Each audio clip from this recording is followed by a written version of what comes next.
Someone buys a large popcorn and a soda at the movies, and the total comes to nearly $20, more than a movie ticket itself cost just a few years ago. The raw ingredients, corn kernels, oil, and salt, cost the theater pennies. A soda is mostly carbonated water and syrup, costing fractions of a cent per ounce to produce. The markup feels almost absurd compared to buying the same items at a grocery store down the street. This isn't simply greed, and it isn't a random pricing decision made in isolation either. Movie theater concession pricing is the direct, structural result of how the movie ticket itself actually generates revenue, a system where theaters often make very little money from the ticket a customer thinks they're paying for and depend heavily on that overpriced popcorn to stay open at all. It's an odd thing to picture, but the popcorn feels like the upsell, while the ticket itself, the thing everyone assumes is the actual product, is often closer to the loss leader, quietly bringing people through the door in the first place. Movie ticket pricing looks, from the customer's side, like a simple transaction: pay a set price, watch a movie. The theater keeps that money as its primary source of income. But according to research published by entertainment industry analysts and reporting on studio theater distribution agreements, movie theaters typically don't keep anywhere close to the full ticket price, instead splitting box office revenue with the film's distributor through a contractual arrangement that heavily favors the studio, especially during a film's opening weeks, meaning the theater's actual profit margin on ticket sales alone is often razor-thin or even negative during a movie's most heavily attended early run. This arrangement matters enormously for understanding everything a theater does afterward, since a business earning most of its actual profit from a completely different product than the one customers believe they're paying for is going to organize almost everything about its physical space and pricing strategy around that second product instead. Let's start with the basic mechanics of how box office revenue actually gets split, because the arrangement is considerably more lopsided than most moviegoers assume. When a studio releases a film, theaters negotiate a revenue-sharing agreement, sometimes called film rental terms, that typically gives the distributor a significantly larger percentage of ticket revenue during a movie's opening weeks, frequently somewhere in the range of 60 to 70% or more of box office receipts flowing back to the studio during the first week or two of release, with the theater's percentage share gradually increasing in later weeks as the film's box office momentum naturally declines.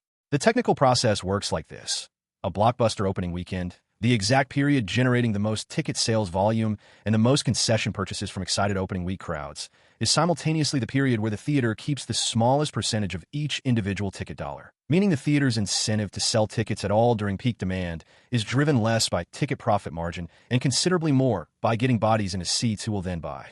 Concessions. This is where an invisible business model takes over, one that most moviegoers never see explained anywhere on a ticket stub or menu board.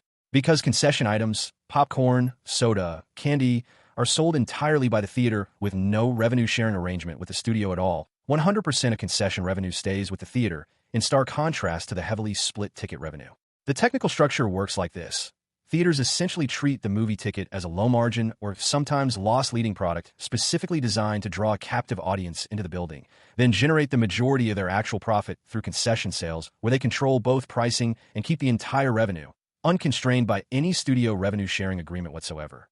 Industry financial reporting has consistently shown that concession sales, despite representing a meaningfully smaller share of total revenue than ticket sales, contribute a disproportionately large share of a theater chain's actual profit, precisely because concession profit margins, sometimes estimated at 80% or higher on individual items like popcorn, dwarf the thin or negative margins theaters retain on ticket sales during a film's crucial opening weeks. There's a related invisible mechanism tied to how this pricing structure shapes theater behavior beyond just concession markup itself. Because theaters depend so heavily on concession revenue relative to ticket revenue, policies that might otherwise seem purely about customer experience, restricting outside food and drink, positioning concession stands as the mandatory path between the entrance and the auditorium, offering combo deals that nudge customers toward larger portion sizes at a marginally better per unit price. All directly serve the underlying financial reality that a theater genuinely needs a customer to buy concessions in order for that customer's overall visit to be profitable for the business, not merely pleasant or optional. Two real-world patterns make this concrete. Financial filings and industry analyst reports from major theater chains have consistently shown concession revenue, representing a substantial share, frequently estimated around 30 to 40% of total revenue, while contributing a considerably larger share of overall profit due to the stark margin difference between concessions and heavily split ticket sales. A pattern documented consistently across multiple theater chains' public financial disclosures over many years. A second pattern shows up specifically in how theater chains have responded to periods of reduced attendance. Several major chains have introduced or expanded premium format tickets, reserved seating fees, and loyalty programs specifically designed to increase per-visit spending, alongside continued concession price increases, reflecting an industry-wide strategic shift toward maximizing revenue per attending customer rather than relying primarily on ticket volume or ticket price increases alone. This challenges the common assumption that movie theater popcorn pricing represents simple, isolated price gouging on a specific, cheap-to-produce item disconnected from any broader business logic. In reality, concession pricing functions as a structural necessity within a business model where ticket revenue alone, particularly during a film's most profitable opening period from the studio's perspective, often fails to cover a theater's basic operating costs. The friction point isn't that concession markups aren't real or significant. They genuinely are substantial relative to production cost. It's that viewing concession pricing in isolation from the underlying ticket revenue sharing structure misses why theaters depend on that specific markup so heavily in the first place, rather than simply choosing to charge less out of some absence of corporate greed. Zoom out, and this same primary product priced near cost, secondary product carries the actual profit. Pattern shows up in other consumer businesses built around similar structural constraints. Print magazines and newspapers historically price subscriptions and newsstand copies well below actual production and distribution costs, relying on advertising revenue to cover the gap and generate actual profit, meaning the reader-facing price never reflected the true cost of producing the publication at all. Video game console manufacturers have frequently sold hardware at or near cost, sometimes even at a loss, specifically to build an installed user base that then generates the majority of actual profit through game and accessory sales over the following years, a strategy explicitly modeled on the same razor and blades logic driving movie theater concession pricing.